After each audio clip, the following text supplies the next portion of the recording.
Garduño Gil, Emir Enrique, 4 IMB5. A lo largo del semestre se realizó el estudio de los distintos tipos de motores y sus características, comenzando con el motor de corriente directa por derivación. Este tipo de motor es aquel en el cual la velocidad no disminuye, al menos que el par aumente, y se utiliza normalmente en aplicaciones donde la velocidad es constante. Posteriormente se realizó el estudio de el motor sin escobillas. Como su nombre lo dice, este tipo de motor es el cual no utiliza escobillas para el cambio de polaridad en el rotor. Dentro de los motores sin escobillas se encuentran los motores paso a paso. Este dispositivo electromecánico es aquel dispositivo el cual es capaz de convertir pulsos eléctricos en movimientos a grados discretos. Después hicimos el estudio de lo que es un servomotor. Este dispositivo es capaz de posicionarse en un cierto punto y mantenerse en él un cierto tiempo. Dentro de los servomotores se encuentran los motorreductores. Estos es una máquina compacta a la cual combina un reductor de velocidad y un motor. Su trabajo es reducir la velocidad de un equipo de manera automática. Posteriormente vienen los motores monofásicos, el cual es un dispositivo capaz de convertir energía eléctrica en energía mecánica y se alimenta de una energía monofásica. Dentro de los motores monofásicos se encuentran los motores de arranque por capacitor. Este tipo de motor es aquel el cual contiene un condensador eléctrico, el cual altera la corriente de uno o más devanados de un motor de inducción de corriente alterna monofásica.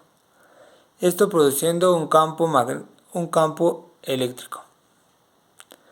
Posteriormente realizamos el estudio de lo que es un motor trifásico, que como su nombre lo dice se alimenta de energía trifásica.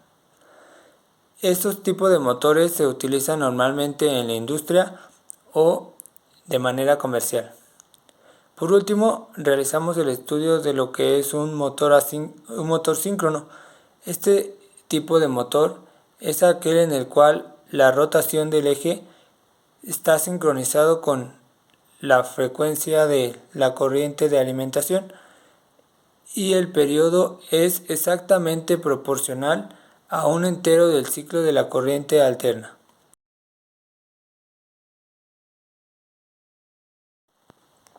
Las máquinas eléctricas se pueden clasificar dependiendo del tipo de alimentación. Esta puede ser de corriente alterna o de corriente continua o directa.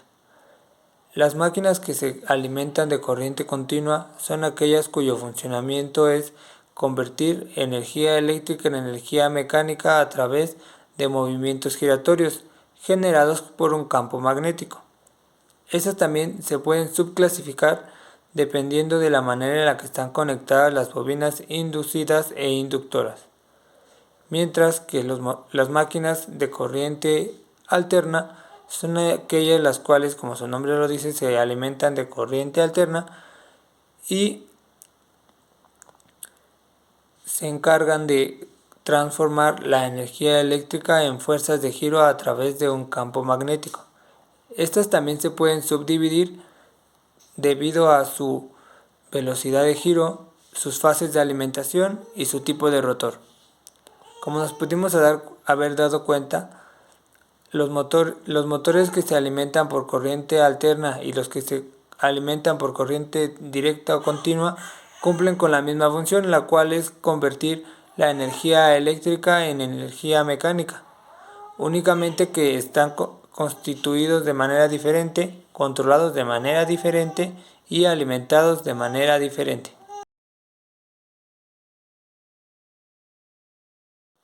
Es aquella la cual se opone al paso de la corriente eléctrica en inductancia y reduce después de unos milisegundos el consumo de la misma.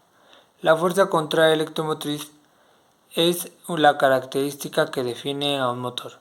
Esto debido a que los motores se construyen por hilos conductores, los cuales ponen una resistencia al paso de la corriente, el denominado resistencia interna del motor.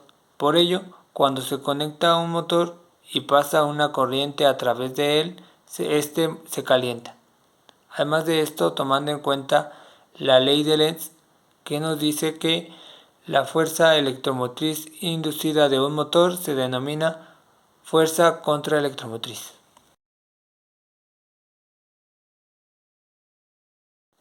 Es una máquina eléctrica que, basándose en principios de inducción electromagnética, transfiere corriente de un circuito a otro circuito sin cambiar la frecuencia.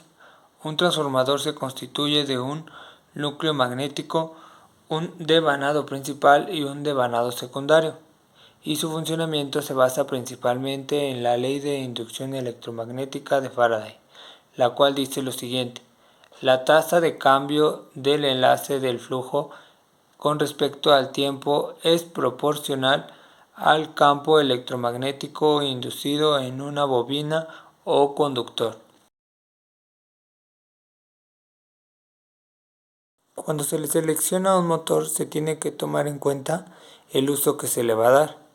Esto debido a que existen diversas variedades de motores, y los hay como que sean potentes, que sean veloces, que sean ahorradores, o dependiendo del uso que se le va a dar, ese es el tipo de motor que se debe de seleccionar para que éste tenga un rendimiento óptimo y cumpla con su función. Al igual que con la selección de un motor, para seleccionar el tipo de colector a utilizar en una instalación es importante saber cuál es la necesidad que se requiere satisfacer, ya sea una necesidad de tensión, de potencia, de alimentación, de resistencia, de intensidad.